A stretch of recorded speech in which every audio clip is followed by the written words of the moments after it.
दोस्तों नमस्कार, मैं हूं शशिकांत शुक्ला और आप देख रहे हैं जनतावाणी न्यूज़ नेटवर्क। सबसे पहले तो आज अंतर्राष्ट्रीय महिला दिवस पर आप सभी को बहुत बहुत शुभकामनाएं। आज महिला दिवस है और आज इसी मौके पर हमारे साथ जय बजरंग सेना के राष्ट्रीय अध्यक्ष नितिन उपाध्याय मुंबई से लाइव जुड़ रहे हैं। उनसे देश के भी अलग अलग मुद्दों पर सवाल करेंगे और महिला दिवस पर भी सवाल करेंगे। तो नितिन उपाध्याय जी हमारे साथ लाइव जुड़े हुए हैं। नितिन जी बहुत बहुत स्वागत है आपका जनतावाणी पर। जय श्री राम, जय श्री राधे कृष्णा, सियापत रामचंद्र की जय। नमः पार्वती पते, हर हर महादेव। नितिन जी आज महिला दिवस है, अंतर्राष्ट्रीय महिला दिवस पर सबसे पहला कमेंट क्या कहना चाहेंगे आज अंतर्राष्ट्रीय महिला दिवस पर देश की महिलाओं के लिए और पूरे विश्व की महिलाओं के लिए? अंतर्राष्ट्रीय महिला दिवस पर पूरे विश्व में रहने वाली हमारी माँ बहनें सभी को बहुत बहुत बधाई, बहुत बहुत शुभकामनाएं।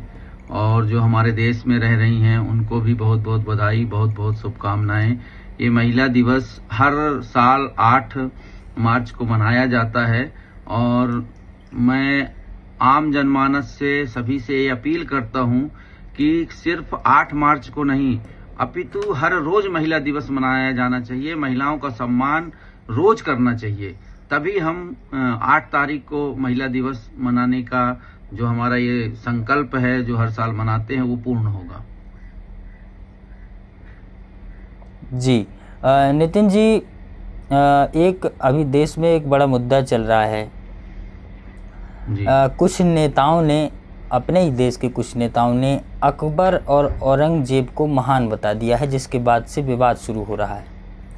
आप क्या कहना चाहेंगे इस बात पर?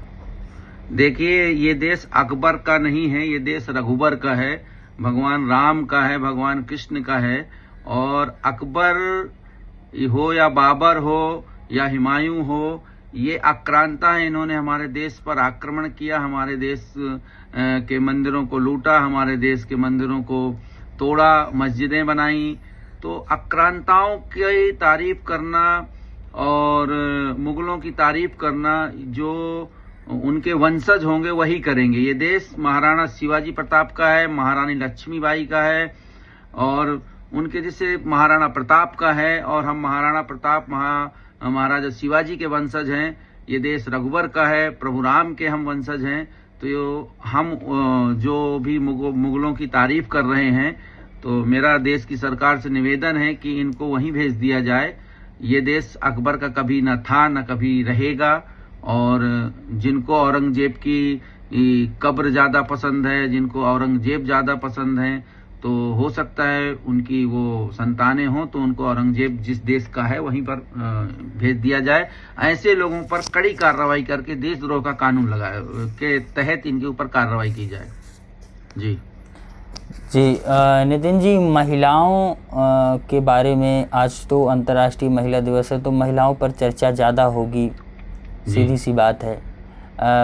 भारत में कुछ ही राज्यों में महिलाओं को लेकर के लाडली बहना योजना जैसी योजनाएं चलाई जा रही हैं, अन्य जगहों पे क्यों नहीं चलाई जा रही हैं? क्या उन जगहों पर भी ऐसी योजनाओं की आवश्यकता है? आप क्या मानते हैं?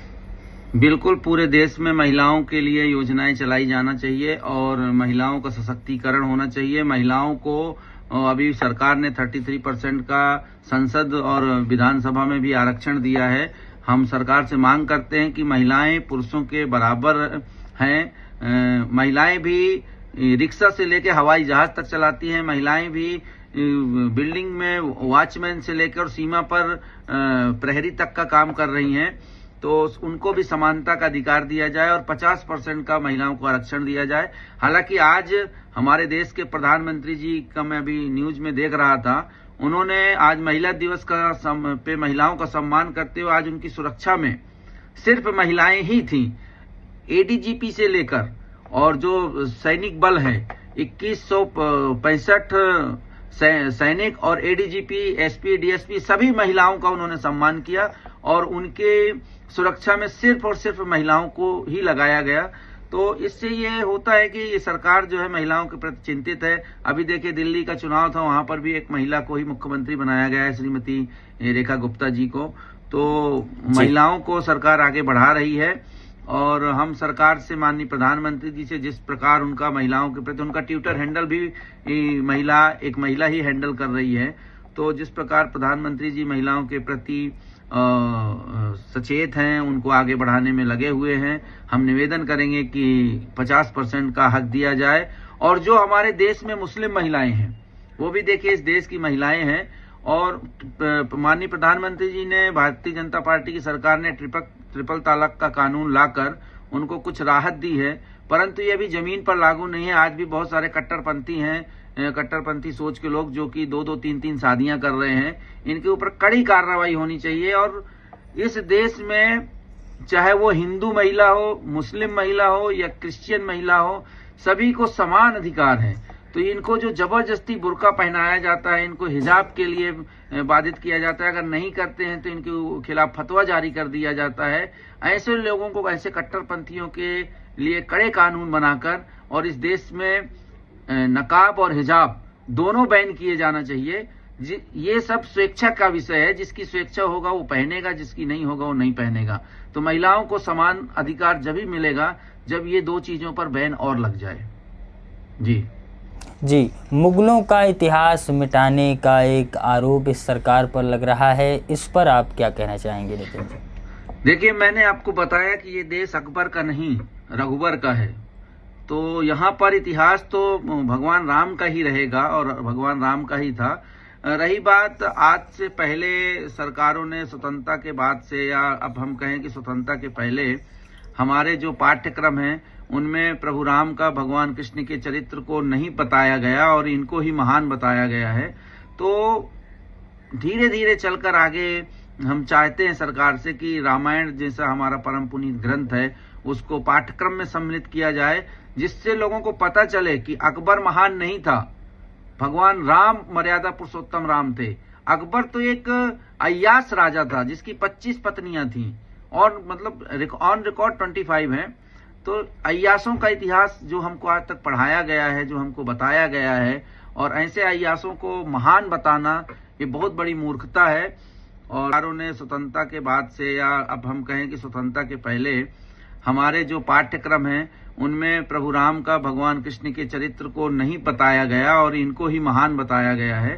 तो धीरे धीरे चलकर आगे हम चाहते हैं सरकार से कि रामायण जैसा हमारा परम पुनीत ग्रंथ है उसको पाठ्यक्रम में सम्मिलित किया जाए, जिससे लोगों को पता चले कि अकबर महान नहीं था, भगवान राम मर्यादा पुरुषोत्तम राम थे।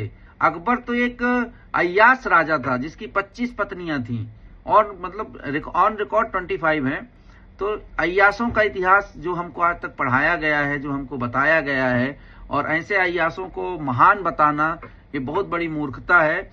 और सरकार से मांग करते हैं कि श्री रामचरितमानस को, गीता को, भागवत को, इनको भी पाठ्यक्रम में जोड़ा जाए, ताकि आने वाली पीढ़ी किस प्रकार राम का चरित्र था, किस प्रकार व्यवहार था, किस प्रकार जीवन जीना चाहिए, इस बारे में उनको जानकारी मिले, हमारे आने वाले बच्चों को।